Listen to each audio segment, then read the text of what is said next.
What have you learned so far today? Like, what's your nationality? Mixed. Okay. No. It's cool. This is why we do this. See, everyone under the sound of my voice, we come out here to teach our people. I just asked the brother, do you know what we're about? He's like, yeah, I know what y'all about. I said, what we're about? God and stuff like that. Listen, we about God. We God's chosen people. But the whole thing we out here to do is wake up our people, the so-called blacks, Hispanics, and Native Americans, to know you make up the 12 tribes of Israel. You're an Israelite. And the reason why that's so important, because our black people don't pay attention. Matter of fact, give me that verse in Numbers. Numbers 1:18. Yep. You got me? Listen to this real quick, sis, and I'm going to show you something. Read. The book of Numbers, chapter 1 and verse 18. And they assembled all the congregation together on the first day of the second month. And they declared their pedigree. You know what pedigree means? Your pedigree is what you're made up of. How, who you are, what brand. Like, I'll give you an example. If somebody said, what's your pedigree? They'd be, be like, who you made up of? Or as an example, different pedigrees of dogs. You know what lineage they come from by their pedigree. Same thing with us. What's our pedigree is what we're made up of, our DNA. Read. They declare what? And they declared their pedigrees after their families by the house of their fathers. By who? By the house of their fathers. So basically what the scripture is saying is you are who you are by your father. So now I'm going to help you bring it up to today's date. Anytime you get to go to set paternity, somebody has to be present. Who's that person? To find out who your children are. If you have a test done, that's setting paternity. Who has to be present? The dad, right? Why? They need his DNA to find out whose children those are. You see what I'm saying? Though you gave birth to those children, and they're your children too, they came from a seed. Right. The man carries the seed. That's right. So that's who we are. So, contrary to what our people think, there's no such thing as a mixed race or a mixed person. You might have features or color of some other people that your father mixed with, but you are what your father is. See what I'm saying? And he is what his father is, which makes that what you are. So if there's no confusion of the mixtures, we just don't know how to tell who we are. So if I had to ask, what is your father? He's from Belize, right? Okay, so look at this chart. Now Belize is in what, Central America? So if your father is from Belize, he would be on this chart, he would be Zebulon, from the tribe of Zebulon. That's Guatemala to Panama. Do we got that out here? The Central America, where it shows it right here. Is that it right here? Look, from Guatemala to Panama, to the Panama Canal, Belize is right there. So your father would be from the tribe of Zebulon. So that means you are a princess from the tribe of Zebulon. You see what I'm saying? That's who you are. All of our people are here from the 12 tribes. We just don't know or consider it. So guess what? Now knowing that you're an Israelite from the tribe of Zebulon, what does that mean you should do, sis? You don't know, right? All praises. You know what that is? That's called being humble. You just found out who you are, and now said, what should you do? You say, I don't know. How you doing, bro? Doing good in yourself? I'm doing great. What's your name? Tariq. I'm Isaac. So we got Tariq, and what's your name again, sis? Queen. So Queen just found out she's a princess from the tribe of Zebulon. That's right. What's your father? What's your nationality, bro? So-called black? African American? So you would be from the tribe of Judah. So we got a Judite and a Zebulonite. You know what I'm saying? So now, knowing that y'all Israelites, I messed that whole thing up. Knowing that y'all Israelites, though, what should you do? Sis says she don't know. Do you know what you should do? All praises. You know what this is? This is being humble. That's why we out here, because a lot of us don't know. But if we knew better, we do better, right? That's how we all came up. Somebody showed us. You got that? Read that. The book of Deuteronomy, chapter 10 and verse 12. And now Israel, Because remember, you make up the 12 tribes of Israel. That's right. So he said, and now Israel, and I'm going to tell you something.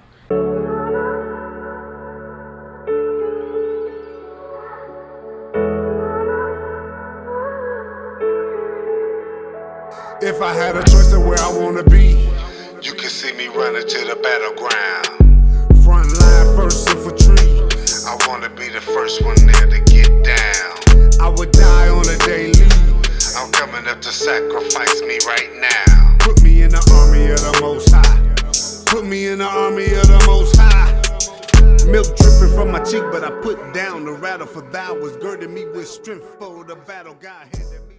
The book of Deuteronomy, chapter 10 and verse 12. And now, Israel, what doth the Lord thy God require of thee? So God's asking, what do I require of you, right? Come on. But to fear the Lord thy God, to walk in all his ways, and to love him, and to serve the Lord thy God with all thy heart and with all thy soul. So you can ask yourself, how do I do that? He's going to sum it up. All those things he just said in one action. Come on. To keep the commandments of the Lord and his statutes, which I command thee this day for thy good. No, to make life hard on you. For thy good. No, I want you to keep these commandments so you don't have no fun. What did God say? For thy good. For thy good. God gave us the commandments for our good. Give me Psalms 82 and 6. You know why? Because guess what? If we keep the commandments, God gave us the commandments to live. That's why, give me that.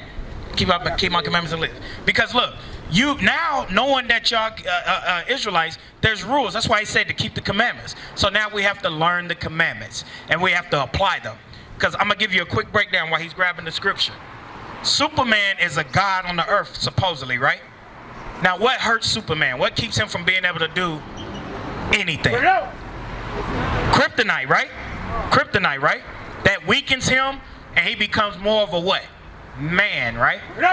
But if you don't have kryptonite, Superman can do whatever, right? So guess what? To the Israelites, God gave commandments. Those commandments make us gods on the earth. But if we apply kryptonite or keep kryptonite around us, which is sin, the breaking of God's laws, we become like men. We're not gods on the earth, and we're in the condition we are now. Read that real quick. Come on.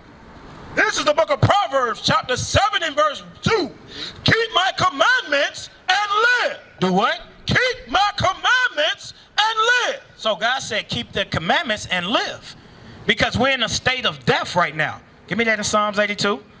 Because guess what? I'm telling y'all this because you're the greatest people on the earth, on the planet. And we know that, right? We say we kings and queens or whatever. Right. Then let me ask you this. When the last time you seen a king walking around with his pants all the way down, showing his ass? When the last time you seen a queen twerking with skin-tight clothes, a dress on, twerking? You never see that in history. We the only people that do that, and you have to ask yourself why. It's because our state of mind. We don't believe this. This is the book of Psalms, chapter 82 and verse 6. I have said, ye are God. This is in the Bible. How come they not reading this at church? God said what? I have said, ye are God. No, the preacher said it. God said what? I have said, ye are gods. Come on. And all of you are the children of the Most High. We are the children of the Most High. Now he's talking to Israel right here. He said, ye are gods and all of you are the children of the Most High. But ye shall die like men. Why? Because we don't want to keep the commandments. Give me that sin. Give me sin, and then we're going to go to some laws. Because do you know what is sin? What's sin? Brother Dominic. Young man, what's sin? Oh, hold that. I like that. What's sin? Okay. If you don't know, say I don't know. Because I'm going to tell you something. They after all of us. But they really after y'all too. Right. Bring it out, huh? They want y'all bad. You know why? Because if you receive this, what we're telling you right now, you're going to rise up other ones. But if you stay in the midst of the kryptonite in sin, we got you. They got you. and it's going to repeat the curses. Read that. This is the book of 1 John, chapter 3, and verse 4. Whosoever committeth sin, transgresseth also the law. Why? For sin is the transgression of the law. So the sister said it earlier. Sin is breaking God's commandments, not doing something bad, because how do we know what bad is? God sets the tone for that. So let's get some commandments. Let's start with Deuteronomy 22:5. We're going there because guess what? Now we know we're Israelites. Now we know this is our nationality. So now we have to know what our heritage is. You see some so-called African or Chinese people come over here, they wear their clothes, they wear their traditional clothing. You see the people with the red dot, they eat their traditional foods. Teach your they do their people. traditional, their heritage. Guess what? We have a nationality. That's our nation. And so now you're getting ready to learn your heritage, your food, what foods you're supposed to eat, what clothes you're supposed to wear. Come on. This is the book of Deuteronomy, chapter 22, and verse 5. The woman shall not wear that which pertaineth unto a man. So it says a woman is not supposed to wear what pertains or what belongs to a man. Come on. Neither shall a man put on a woman's garment. So what that means is that there's clothes for men and clothes for women. All right? Read it again. The book of Deuteronomy, chapter 22, and verse 5. The woman shall not wear that which pertaineth unto a man. Neither shall a man put on a woman's garment. Why? For all that do so are abomination unto the Lord thy God. So it said the woman shall not wear what pertains to the man shouldn't wear what pertains to the woman. So now, what are some things that a man shouldn't wear that belongs to a woman? Some articles of clothing. A bra. All praises. I like that. A bra. A man don't have, even if he's fat, he still ain't got no, he don't have no boobs, no titties. He's not feeding any children. So he doesn't need that to wear that. What else? It's very simple. A skirt. There we go. A dress. A man shouldn't wear that. So what's going on today? What are they promoting in our community? Bring it out. What are they bringing out? Look, it started with telling our men to wear skinny jeans, the tight jeans, wear the shorts real short and tight. Now they got them just saying, hey, put on a dress. Right. Wear a dress. It's okay. If you do it now, everybody's doing it. We laugh at Boondocks, but everybody's doing it now.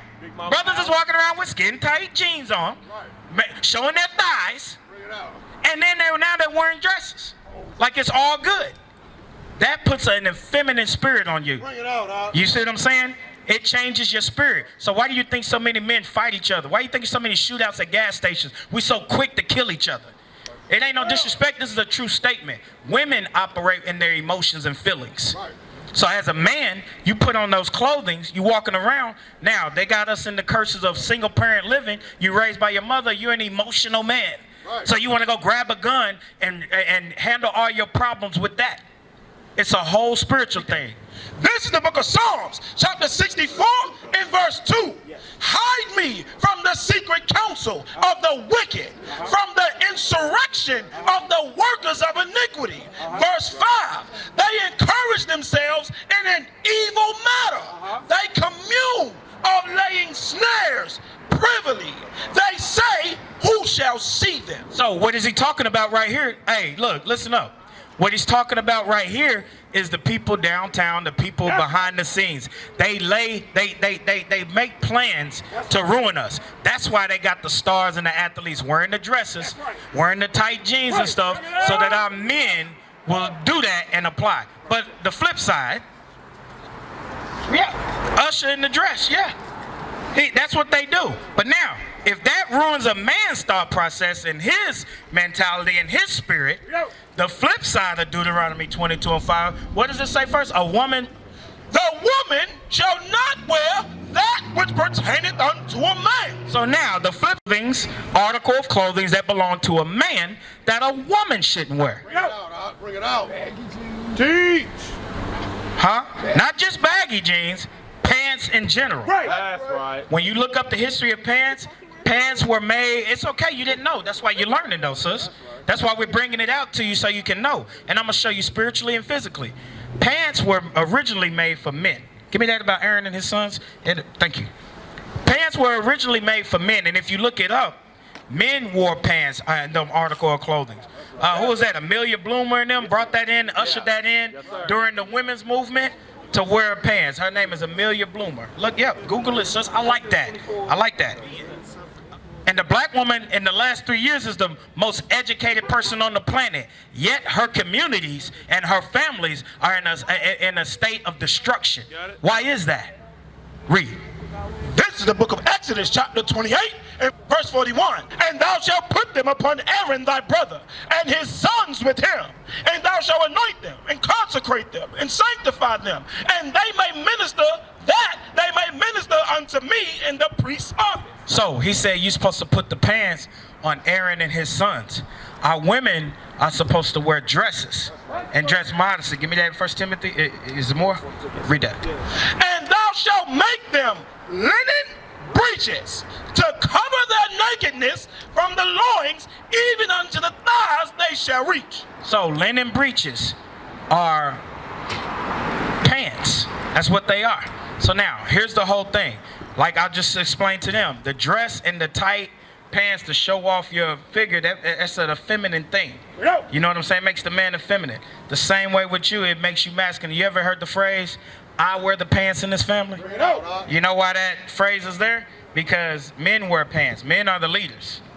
So when someone says, I wear the pants in this family, they're trying to say they're the boss. I know you don't like it because you've been taught that it's not true, but it's the truth. Because look what it does. It puts a spirit on you to where you want to exhort yourself over men. You want to be in that leadership role, but that's not the role that's supposed to be with you. Give me 1 Corinthians. Give me 1 Corinthians. Give me the order real quick because the sister didn't know. It's not saying you're not important, and that's the whole problem. A lot of our women think that because you're not the boss, you're not important. No. There's no equality. There's man, there's God, there's Christ, there's man, then there's woman. That's the way God set it up for a reason. Read that. The book of 1 Corinthians, chapter 11 and verse 3. But I would have you know that the head of every man is Christ, and the head of the woman is the man. Who? The man. This is what God said. This is the order God set up. And I'm gonna tell you why. Look at our community, sis. Like I just said, the black woman is the most educated person for the last 3 years. She's the most educated person in America. Yet, with all that wisdom and knowledge and all those degrees, her communities and her families are in a state of destruction. Why? And even worse with the education. And it's not blaming on you. I'm gonna tell you why. The problem is the men aren't in order. We're not in our leadership role. We're not ruling and leading our community. But it's a new day. The men that stand before you, we know what the Bible says. We're in our right position. We're in our leadership position where we're ruling our households. We're making sure our women are wearing what they're supposed to wear. Cooking and dealing with our families the way they're supposed to. That's what's going to set everything in order. Yeah, I still want that. Because look, I see you. You don't really like that, do you? They only educated in like the art of mental environment. Okay, I do like that. Exactly. The sister said our women are only educated in like the artificial environment. Basically, the white man's education. And you're educated so you can come and stand and keep their kingdom going. And then come home and disrespect your black man. That's what happens a lot of times. But if our women knew how to be, then they'd know how to deal with their black man and raise the home and nurture the home, being nurturers. And pants block that. Pants put a spirit on the woman where you want to wear the pants, you want to be the leader. It does. But look, I'm gonna go even further. And this is just going into some good stuff as far as like your body. Your body was made to be is different from a man. Women have different anatomies than a man. And that anatomy was made to breathe.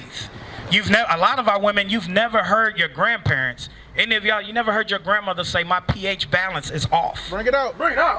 If you look at, you can Google it. What is it called? Yeast infections increase since back when grandmama was just wearing a dress. That's right. That was unheard of. Now you hear women, yeast infections are at an all-time high, And women say, my pH balance is off. Why? Because it's not getting the proper air. And guess what? Esau, the so-called white man, they intentionally make women's underwear or them leggings that they get everybody to wear, they intentionally make them with fabrics there that gives you disease and different imbalances, chemical imbalances. But we're not reading those things. And we don't care about it because we don't consider that we the Israelites. Read that. This is the book of 1 Timothy chapter 2 and verse 9. In like manner also that women adorn themselves in modest apparel. You know what God said? What is modesty or modest apparel? Do you know? There we go. Things that's not revealing. You know why God said wear modest apparel? Because, like I said, your anatomy has to breathe. It needs air. If you dress modestly, it's not tight. It's loose fitting. It's not showing off your figure. That's for your husband. You see what I'm saying? You a princess of the Most High God. You're the most precious thing that God made on this earth. But you can't. It can't be manifested if you in tight clothes. Right. You know what I'm saying? Same thing with the brothers. If we're not in our order and we're not wearing pants and being masculine men and instructing our sisters in our communities, we can't grow. You see what I'm saying? So what is a nation? Nation is family. Nation is community. Nation is men leading by example. Nation is women's support. Nation is children with role models.